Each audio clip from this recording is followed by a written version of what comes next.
ഇന്ന് നമ്മൾ ഉണ്ടാക്കാൻ പോകുന്ന പഴുത്ത ചക്കപ്പഴം വെച്ചിട്ട് ഒരു ബജ്ജിയാണ് കേട്ടോ. ബജ്ജി പഴംപൊരി പോലെ പഴുത്ത ചക്കപ്പഴം പൊരിച്ചെടുക്കുകയാണ് ചെയ്യുന്നത്, മാവിൽ മുക്കിയിട്ട് കേട്ടോ. അതിനായി മാവ് നമ്മൾ ഉണ്ടാക്കിയെടുക്കാം, അതിൻ്റെ ഒരു ബാറ്റർ ഉണ്ടാക്കാം. അതിനായി 2 ടീസ്പൂൺ കടലമാവ് അരിപ്പൊടി ഇട്ടിട്ടുണ്ട്, പിന്നെ 2 ടീസ്പൂൺ കടലമാവ് ചേർത്തിട്ടുണ്ട്, പിന്നെ 1 ടീസ്പൂൺ കോൺഫ്ലവർ. ഒരു ക്രിസ്പിനെസ്സൊക്കെ കിട്ടാൻ വേണ്ടിയിട്ട് നമ്മൾ മൈദയല്ല ചേർക്കണം, കോൺഫ്ലവറാണ് കേട്ടോ ചേർക്കണം. അത് 1 ടീസ്പൂൺ നമുക്ക് ചേർത്ത് കൊടുക്കാം.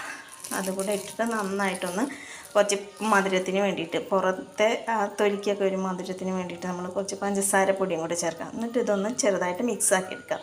അപ്പം ഇതിൻ്റെ ബാറ്റർ ഒന്ന് റെഡിയാക്കി എടുത്തിട്ടുണ്ട്, ഇത് പാകത്തിന്.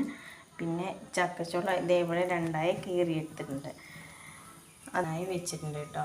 എണ്ണ ചൂടാവാനായി വെച്ച് ചക്കച്ചുള ഇതേപോലെ ഒന്ന് മുക്കിയെടുത്തിട്ടുണ്ട്. ഇത് എണ്ണയിലേക്ക് നമ്മൾ ഇട്ട് കൊടുക്കാം, ഇതേപോലെ ഇട്ട് കൊടുക്കാം.